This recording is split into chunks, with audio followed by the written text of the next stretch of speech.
Hello and welcome to Adventures in Venueland, an EAMC podcast. This is your all-access pass to go backstage and behind the scenes with some of the brightest minds that cross the scope of the live entertainment industry. I'm Dave Rettelberger. And I'm Paul Hooper. We'll introduce you to some of our favorite people as we dive deep into the world of live touring shows and the venues that host them.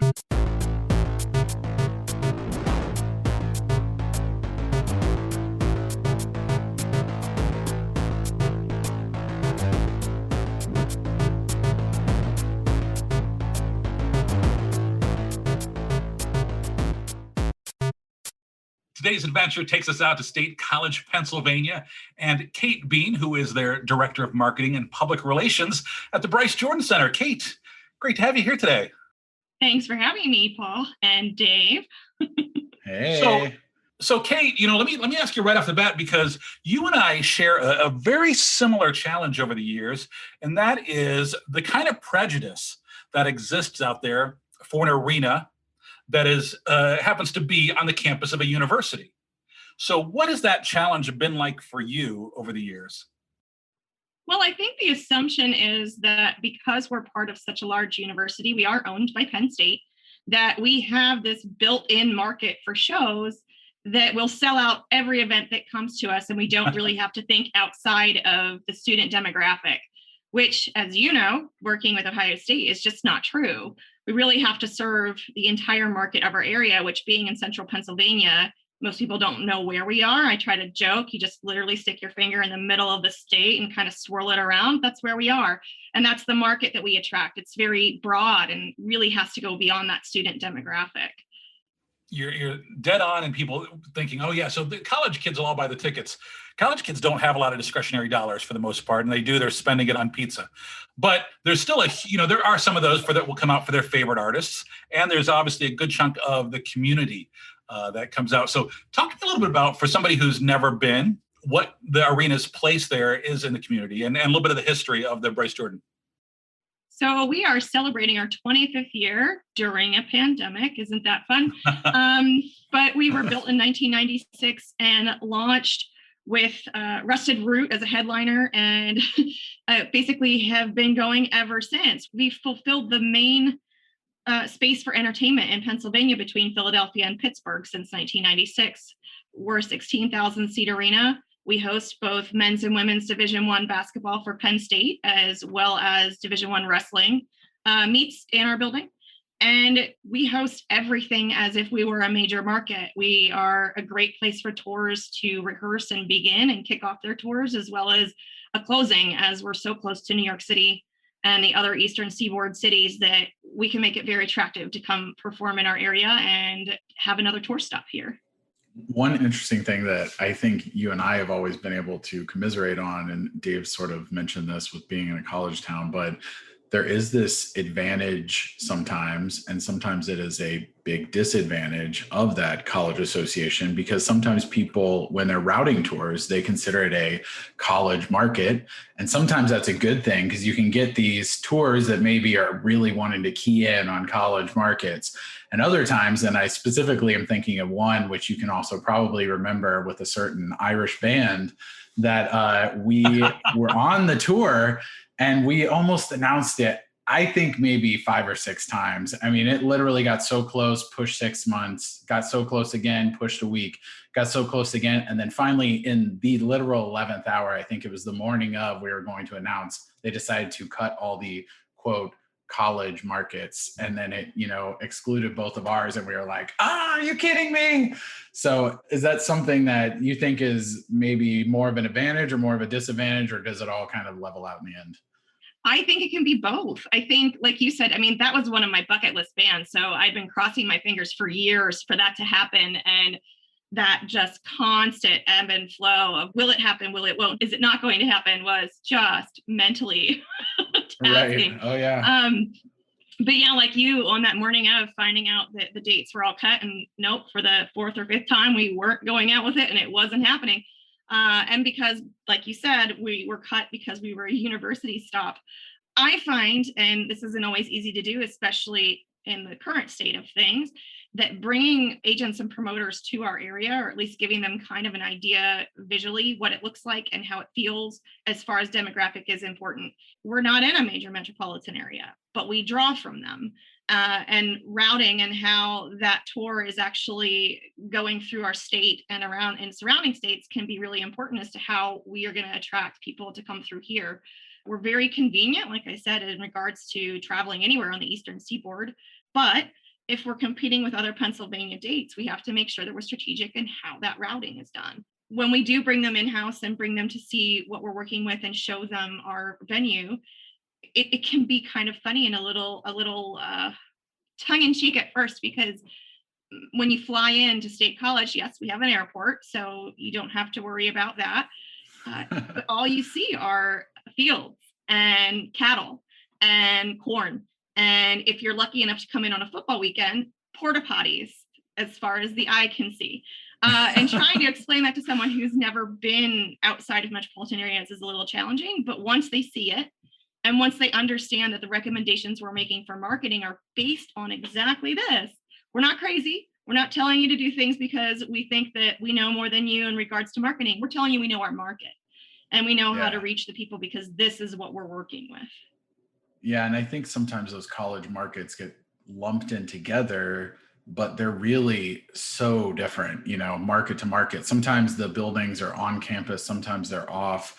Sometimes it's in a small city, but it pulls from a huge market. And other times, some of like the SEC schools that are down south, like they do have a really tiny city and they've got like a 7,000 seat arena. Well, that's really different than 16,000 seats and a huge area that you're pulling from, but they're both quote college markets. So it is really interesting to kind of, enjoy the benefits of it sometimes, because sometimes it'll sneak you in and land you a show, and other times the frustrations because people just assume you're this tiny college building. Hey, you talked about, being out there in a field. And one of the things that I remember you sharing with me is, when Sir Paul McCartney comes to town, they like to have giant signs around downtown and giant digital billboards.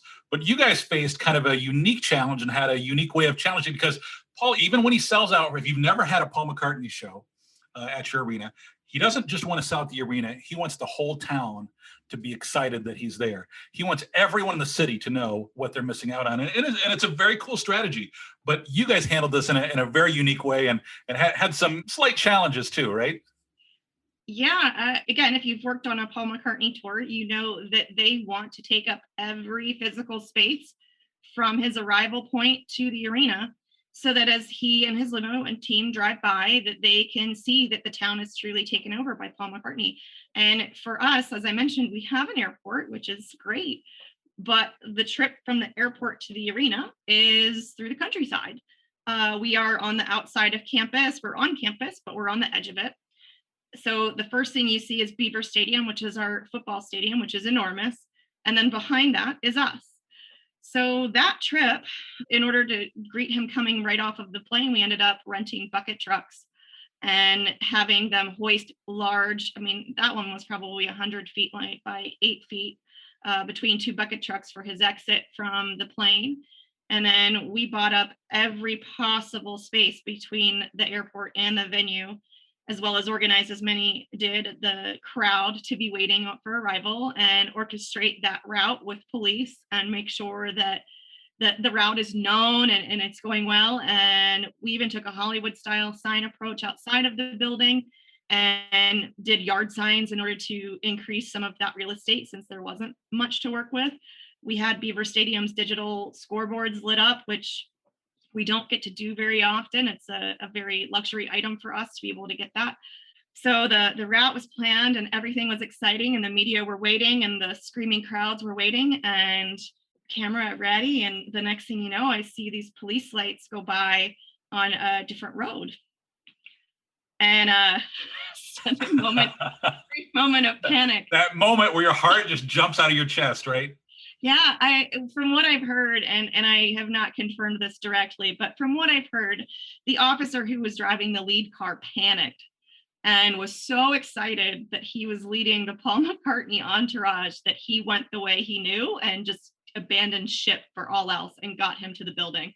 So he did manage to see the majority of our signage, but our crowds were rushing around the building in order to try to greet him. Oh my gosh. Which I'm sure created quite the spectacle for them. Moving and unexpected changes, obviously something that you've got a lot of experience with that story. But also, I'm curious, you mentioned this being the 25th anniversary of Bryce Jordan. Did you guys do something big for the 20th? Did you have something big planned for the 25th that, didn't get to happen? Or how did this kind of happen through the pandemic for you guys? We had been planning for the 25th anniversary for the last 2 years. Between scheduling events and working with tours, we really were trying to hit every genre, as well as get a men's and women's basketball team game in, potentially if there could have been a wrestling dual meet as well, but really having a full week just jam-packed with events. And we were very close to that and having that come to fruition when, of course, March 2020 happened, and all of those plans went out the window. We've since been working to really capitalize on what we can. One thing that we did with Paul McCartney, actually, that we're going to do again in a much larger scale is we created an ice cream for Paul McCartney called Paul Macadamia Nut, which is also slightly ironic since he's vegan. But but the creamery at Penn State is something that people know about. Ben and Jerry's makers took courses there and have some background there. And it is something you can walk outside and literally meet the cow that produces the milk that goes into your ice cream, that comes with all sourced ingredients and is produced right there, and it's delicious.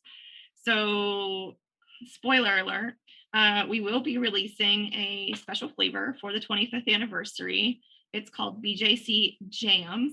Ooh. Nice. And it'll be a raspberry jam vanilla flavor. The production will be coming out probably at the end of July here, but we will be rolling that out to some special guests first, and then it'll be available for purchase after that. It's pretty cool. It's been a project that's been in the works and on hold because we haven't had anywhere to sell it. Right. No kidding. Dave and I will have to drive up for that with empty stomachs and large spoons. Not a problem for me. But we've had to push a lot of other events. So at this point, the fall of 2021 is looking really good. A lot of the events are still TBD right now. We have not announced them, but we are working with promoters, agents, as well as Penn State University and their homecoming and different opportunities for community collaboration for that 25th anniversary celebration. What'll likely happen is we'll do a 25+1 as we continue through that next year. I'm not sure anybody counted 2020 as an actual year anyway, so. And we have a lot of those discussions too, of like, what anniversary is this and what year? Yeah. We were getting ready for a 20th and of course a 20th here in Columbus for one of our arenas, and a 40th for EAMC. And so there's a lot of pivoting as to what anniversaries are. But I like your idea, 25+1.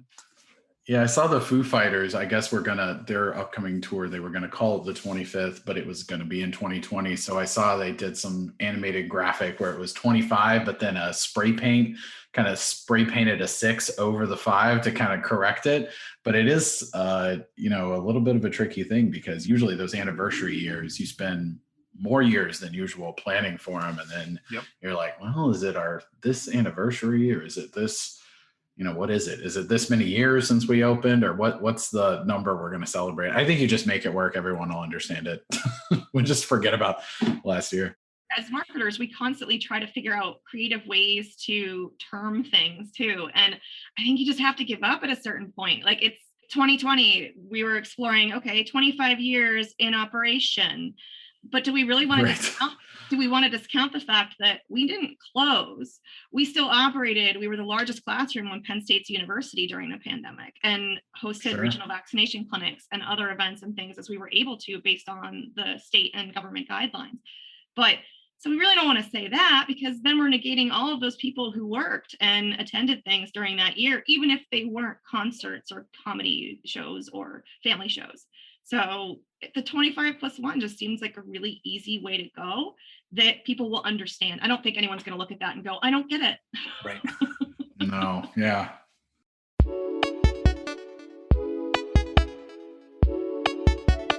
Sapphire empowers hundreds of clients across the country with beautiful, custom-designed mobile and fluid, responsive websites that include the industry's only fully integrated ticketing platform, Sapphire Tix.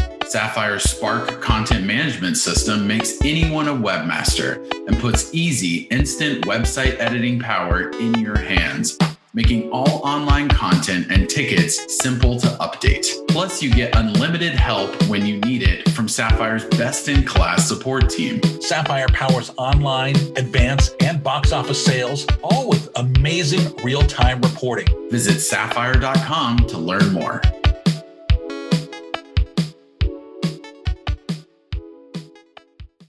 So, Kate, you mentioned obviously, plans changing over the year, but what about for you personally? What was the pandemic like, from your end? Were you able to stay employed, stay busy? What happened in March 2020 and to kind of where we are today? So I'm one of the lucky ones who was able to remain employed throughout the pandemic, and I was not redeployed. I remained in my role. My assistant's position, there's a marketing strategy position that's now posted and available to apply for, that ended up leaving in June of 2020. So I've been a full year as a department of one again. So really my role shifted a little bit into more of an internal communications position versus looking at marketing and PR for events. Though, as both of you know, that planning never stops. Working with the tours and making sure that those pieces are put together doesn't take a break simply because there aren't events. So coming up with the policies and procedures for how to have events, as well as how to communicate them internally to our staff and externally to our patrons, working with the university and how to term a lot of the policies and procedures for the university in general. Spent a lot of mornings and a lot of long nights working on 100 to 200 page documents to really suss out those policies and procedures and figure out ways to easily communicate them to people. I'm back to, I guess, quote unquote, normal. Whatever normal is, right? Yeah. We've started announcing shows again, and we'll be coming out with 2 more in the next few weeks, as well as more before we hit fall. So that role that I'm hiring is going to be imperative to helping these events come to fruition. It's definitely a lot going on, and we'll talk a little bit more about that here in a few minutes. But let me take you back to Kate in high school. When you're in high school, who was Kate when you're that sophomore? You're 15, 16 years old, and you're trying to decide what you want to do with your life. Who were you then?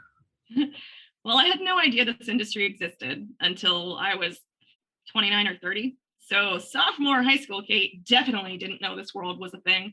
I was a performance person. I sang opera theater and did musical theater, as well as rode horseback and was a triathlete. I played volleyball, was on the swim team and the equestrian team. So I was busy in high school, and I did all of the vocal performance challenges and competitions, and ended up thinking performance was where I would end up, but more of a Broadway style or classical music style performing person. I was the videographer for our senior video yearbook, and I just laugh because, of course, I had to interview myself on video and do the "where do you see yourself in 5 years" BS question that we all ask each other Sure. when we're in our teens, when we have no idea what life is going to look like. The naivete, when you look back on it, you're like, wow, I knew nothing. That 5-year plan was, I'm going to be touring Europe with a band. Like, what? It's never too late. Cool though, right? I mean, so the music's always been in your blood. Who brought music into your life? My parents did. They're awesome with music. Some of the older stuff, I can remember my grandparents lived in Philadelphia, which is about a 3.5 hour drive from our house.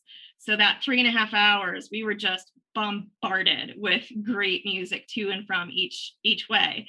And to the point where my dad had my younger sister and I trained to be able to come in certain parts with announcements and chorus parts and harmonizing. I mean, we were like the Von Trapp family that was drunk all the time.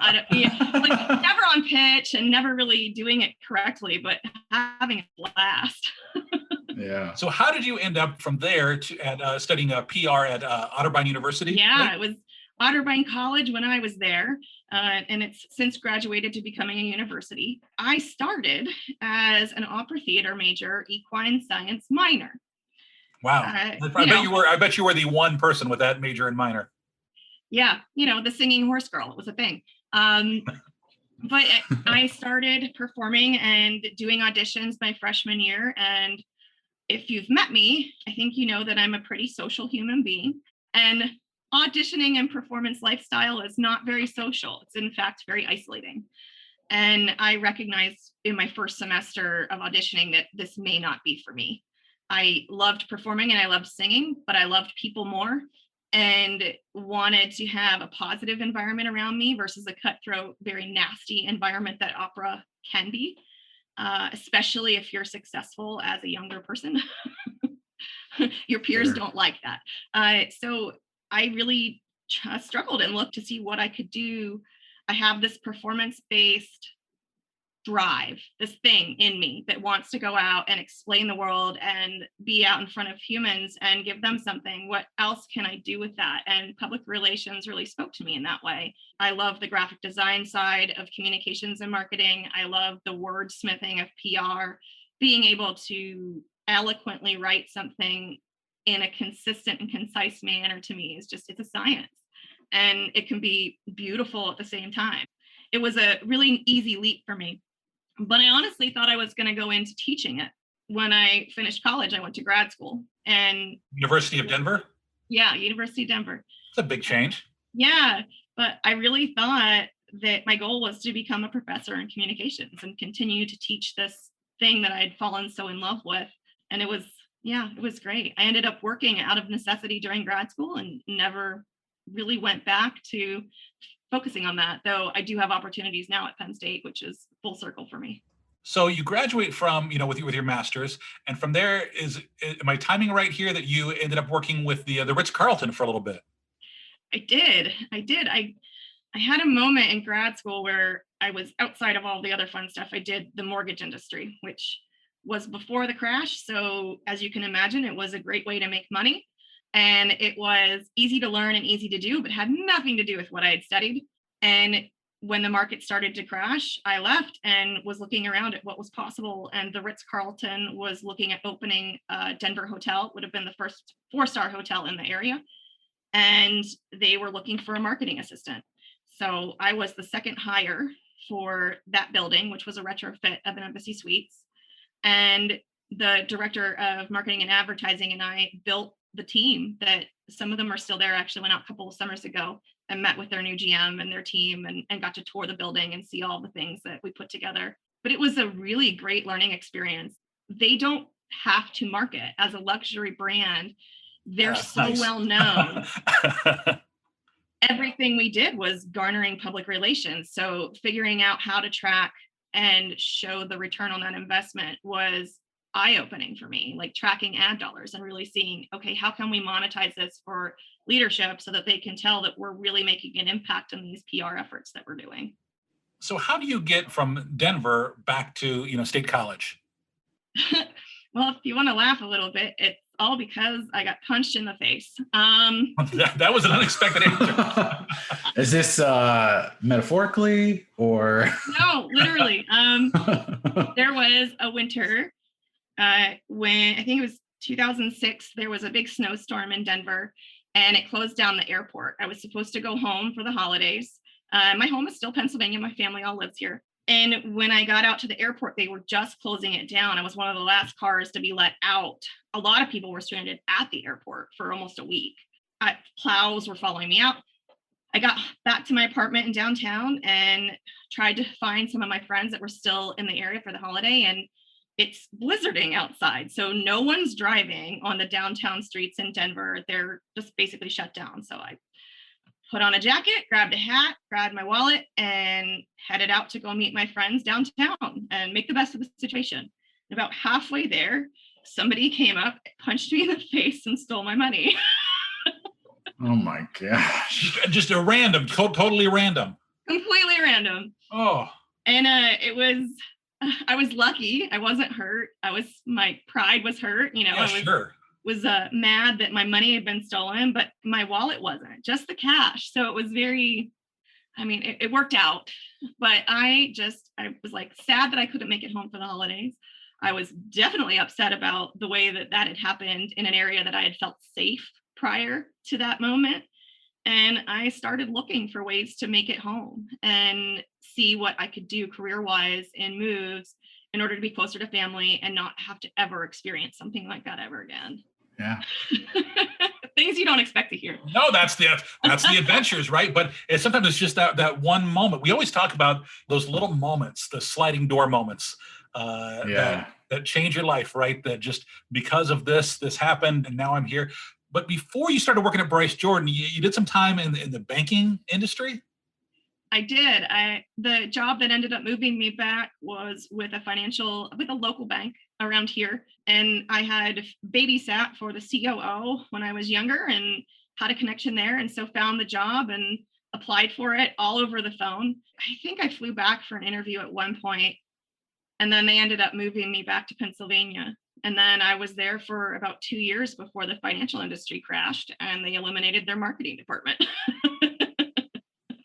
Fun. All of a sudden, no need to market, right? Right.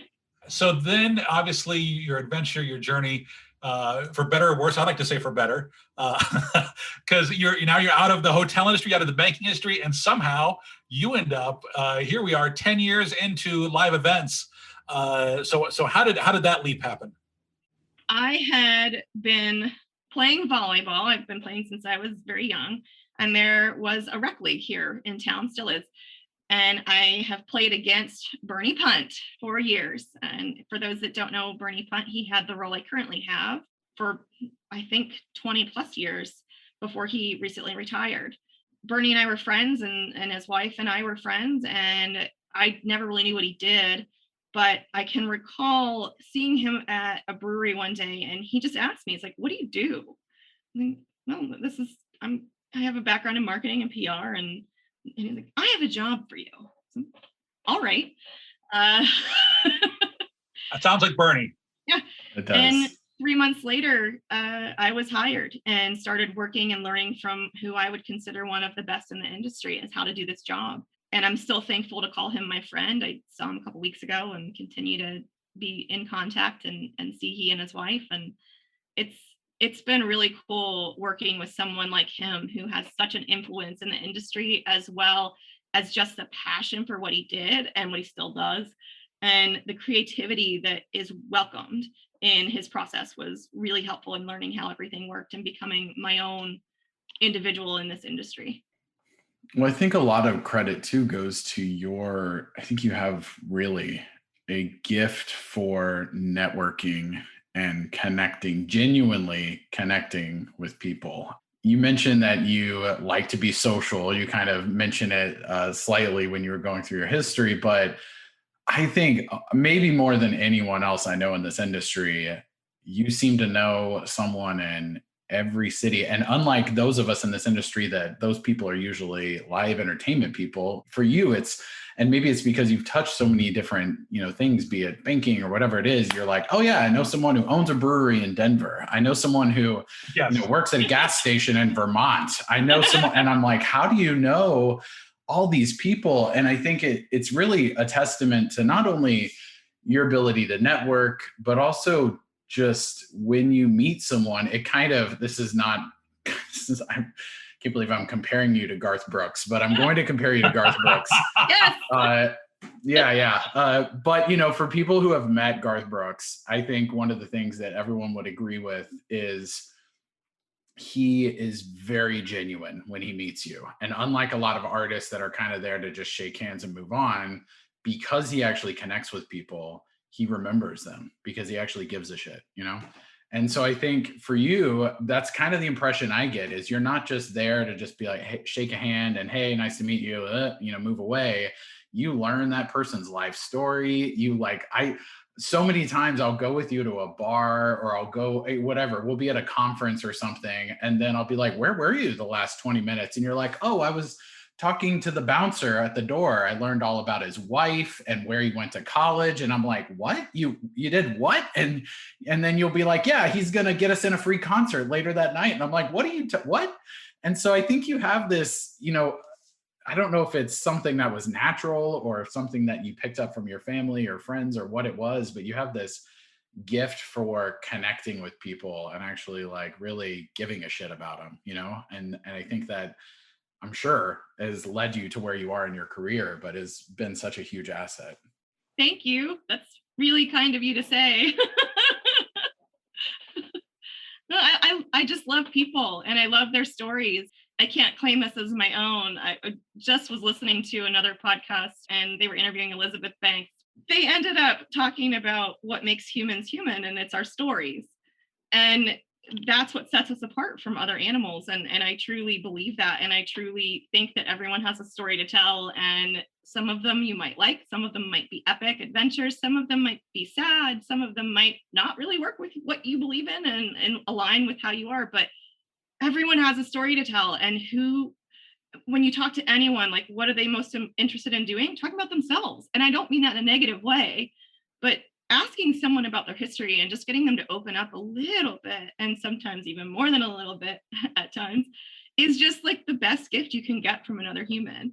Like, trusting me with that information and trusting me with yourself and who you are is something that I really thrive on. It's like it fills up my energy tank. Well, Kate, your energy tank has to be pretty full right now, because I know there have been some big developments in your life. In fact, a lot of people who may know you as Kate Clark may not know you as Kate Bean. So talk to us about that big change.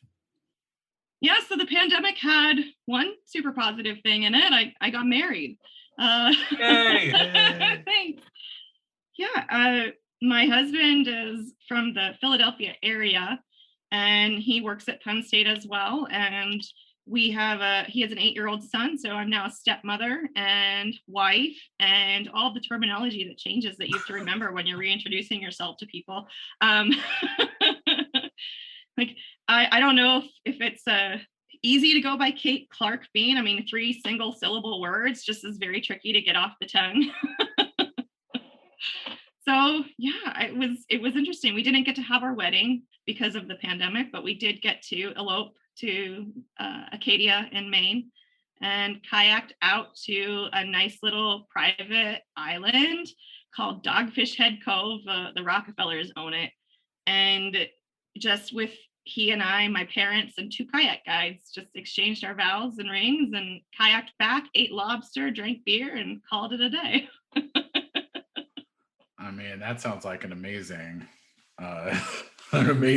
way to do it. You know, maybe cheaper and a little more intimate, but I think that's not necessarily a bad thing. I wish we could have shared it with more people, just because we both have such a great circle of friends that truly I feel miss that experience. But we're hoping that next spring, potentially, that we'll be able to actually host a party, reception, whatever you want to call it, or we can get together with people and just celebrate. Wedding +1. Yes. Yeah.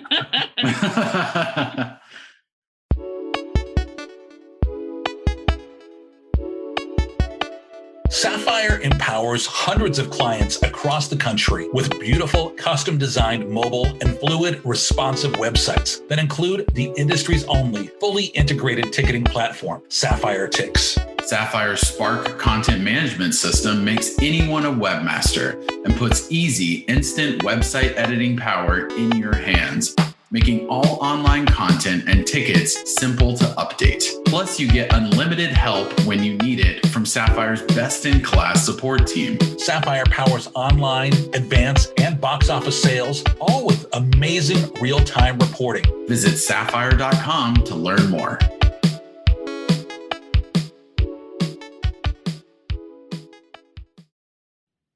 So Kate, you know, obviously, your other big love of your life, which you've touched on a little bit here, is horses, right? So, you know, that's always the cliche. Every little girl wants a pony, but this has been a big part of your life, and something that is a true passion for you. Yeah, without diving too deep into it, because it can be exhaustively boring for people. The fact that you recognize that is why we love Kate. But I can tell you when I started and why, and my poor parents. I was 8 years old. I got this 6-pack of lessons from the Easter Seals telethon. My dad bid on it and won. And it just so happened that the woman that was my instructor I learned a lot from her. About human interaction as well as animal interaction and just caring. And she also taught at a private girls' school over the summer. So I was given the opportunity after those first 6 lessons to kind of dive into that. So every summer I would go to this private school and ride twice a day and learn from international instructors and just have an opportunity of a lifetime to really engage beyond what this area was able to provide me as far as diversity and education and riding education. And that moved into, I have an equine science minor from Otterbein. And last year, well, it's been 2 years since I started riding again. I took a big break. Riding is a huge financial commitment and time commitment. And I simply, as I was building my career, didn't have it and was really wanting to get back into it, but really hesitant for pulling that trigger because I knew what type of a commitment would take. I started taking lessons again and fell in love with the horse that I was taking lessons on. And my now husband, at the time, he was constantly on his phone. And I could not figure out for the life of me why. And he was texting my instructor, who is a very attractive young blonde woman. Uh-oh. And he saw me like see it, and he said that he had a split second decision to make. Do I lie and try to gloss over why I'm talking to her, or do I just tell you? Because he had been planning to surprise me for my 40th birthday by making Oliver mine, and negotiating to buy him from her. So smooth move, dude. Yeah, so I spoiled it a little early, but it's so exciting to be back into it. I have a lovely team that I'm a part of that I get to ride and compete again. I'm not in it for the competition. I might do 2 a year, but it is exhilarating to get on board something that big and powerful with a brain that not only trusts you, but you have to trust it to take you safely around these courses, and just the partnership. I can't explain it. I have dogs, I have a horse, I've had cats and other animals throughout, and not one of them has been normal. So I love my animals. They also fill that energy tank, man. You also have horse-sized dogs, so yeah. Yeah, you have a big piece of land. We should say that too, right? You're not living in the typical little marketing house that most of us have. No, we live on 5.5 acres of our own, in the middle of nowhere. Until last summer, I did not have cell phone reception here. And then behind us is about 100 acres additional. That's not ours, but we have access to, as well as Penn State property and state forests surrounding us. So you can hike right off of our backyard. It's great. That's awesome. That's so cool. Well, hey, speaking of your passions, when we started the diversity inclusion initiative with the Event Arena Marketing Conference, you joined right away. You put your hand up and said that it was important to you. But before that, you've been doing some of this. That's with Penn State for going back to a couple of years now. So will you talk a little bit about why that's so important to you? Sure. I started to recognize a few years ago that this is a word that everyone likes to use right now. It's privilege, right? What does privilege mean, and how does it affect me and those around me, and how I approach life and my work and the way that I'm going to mentor others and help them? And I really started taking a look at the fact that my particular privilege is not only that I'm white, it's that I'm white, cisgender female, but I'm not straight. And when I have the ability to hide in public sight, like most people who are challenged with being a marginalized group don't, I really had to start taking a look at what type of stand I was willing to take publicly in flying that rainbow flag, which I don't do. I've never been the type of person that flaunts that. It's not been something that I put on the end of my business card. It's just, sure. I have been, what is now I'm learning is changing is the terminology. But since I was 13, I knew I was attracted to men, women, and a lot of things in between. To me, then it was bisexual. Now I think people would consider that pansexual. Diving even further into that, encephalosexual is probably more accurate for me. Whether your gender identity and sexual identity don't really matter to me. It's more so how we interact and that human connection, those sure. stories. But I started taking a look at that and really trying to push my boundaries and my comfort level in being out, which I say, and it's so strange to say it that way because I've been out since I was younger. But what straight people and those who are maybe not at this point in their journey don't understand is that coming out happens a lot of times. Like, it's not just once and done. You don't just put the stamp on your forehead and it's over. especially when you're able to hide it like I am. I'm married to a man. I don't have to walk around being criticized openly because what you visually see is presented as other. However, I am.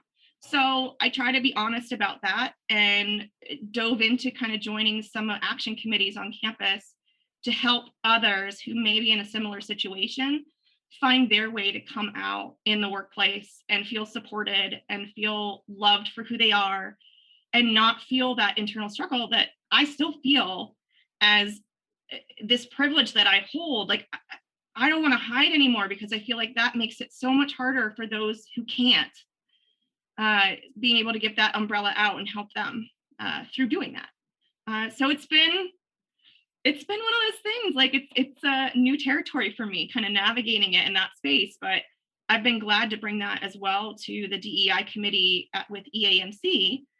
Because for years before that, I was working with the intern and scholarship committees and heading those. And that process and really working with our industry's youth and our up and coming professionals, it was a huge part of it. Like, being able to talk them through that part in their life when you're in your young 20s and looking for your first job or navigating the workspace and the personalities that you're encountering for the first time. That was a big part of it. Was, okay, so let's talk about who you are, where you fit, and what type of environment works best for you, because not every environment is going to, and that's okay.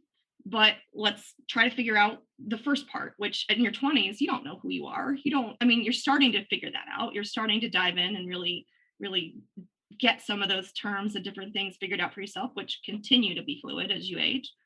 But I really just wanted to make sure that those people could be lifted up and supported in a way that I wasn't being dishonest with them about who I was. Well, I appreciate you being willing to talk about that, and also being willing to discuss that within our own conference and our industry, because I think you and I have discussed one-on-one how important it is for people to feel comfortable, right? Whatever your role is in this live event industry, and whatever your sexual or racial background or whatever, you're very welcome here. This is a group that where we want to see you succeed, and it's not always easy. But I think by you being willing to be a part of moving forward, we're hopefully working to make it easy for the next generation to be a little more comfortable in their shoes in this industry. So I think that's important.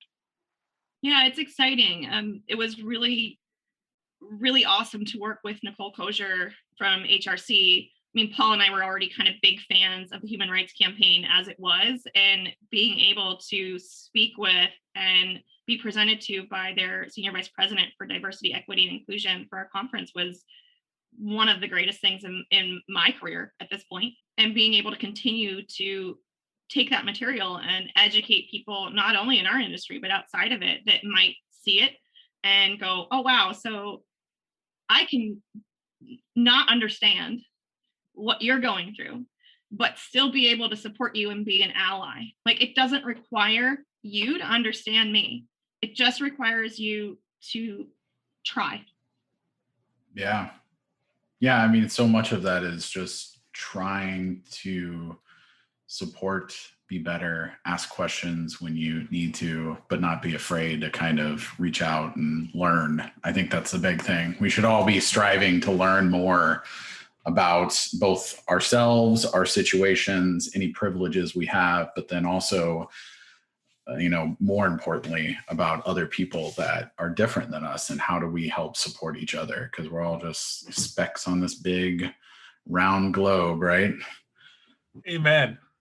Yeah, and it's just such another dynamic angle to someone's story, like who they are and how they truly are willing to share that piece of themselves with the world is beautiful. So it's really cool when then that also comes into play. It's not just telling me your work history or telling me, the PR glossy, shiny photo that we want the world to see of who we are. It's getting down and dirty about the struggles that are real, whether you are in a marginalized group or not. Like, everyone has problems. A friend of mine calls it their pile of sausage. Like, everyone in the world has a pile of sausage, no matter what time of day or where you look. Someone has something going on. And it's guaranteed, if the attitude comes off as they're mad at you, they're probably not. Just take a second to ask, what's going on with you? What's your pile of sausage look like today? Like, there's probably something there that might be able to, maybe you can give them 5 minutes of relief where they can talk about something that is actually happening. Sure. All got a pile of sausage, literally and figuratively for some of us.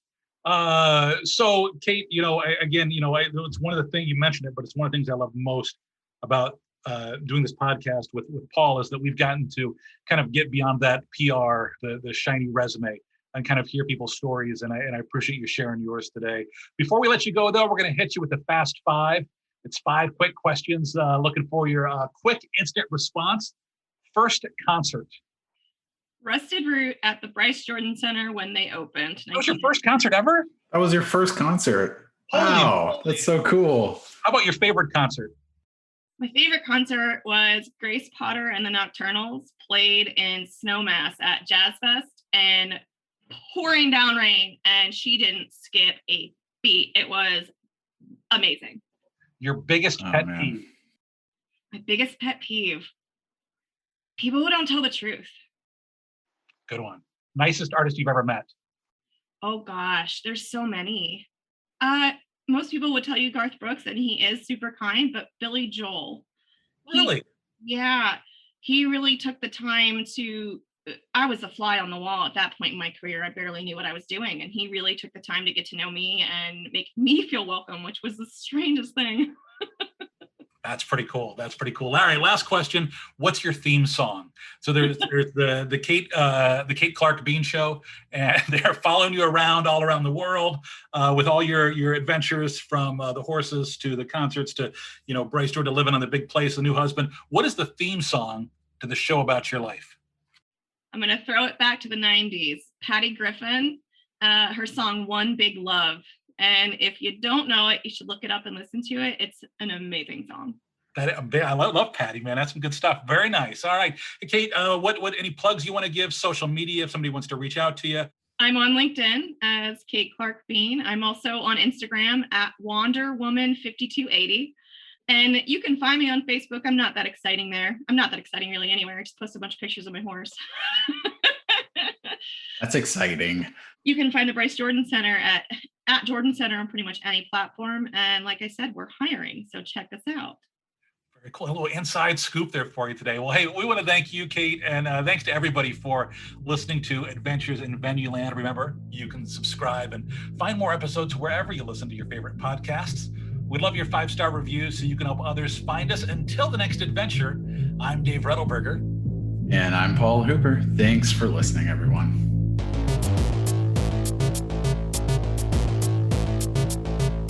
Adventures in Venueland is a side project of the Event and Arena Marketing Conference, a nonprofit organization bringing together people in the field of live entertainment to discuss marketing, publicity, and sales trends. Find out more at eventarenamarketing.com. Audio editing and mixing by Camille Faulkner. Design and digital advertising by Megan Ebeck. Copywriting and publicity by Samantha Marker. Guest booking and brand strategies by Paul Hooper. Guest research by Dave Rettelberger. Marketing strategies by Paul Hooper, Megan Ebeck, and Samantha Marker. Thanks for joining us. Until the next adventure.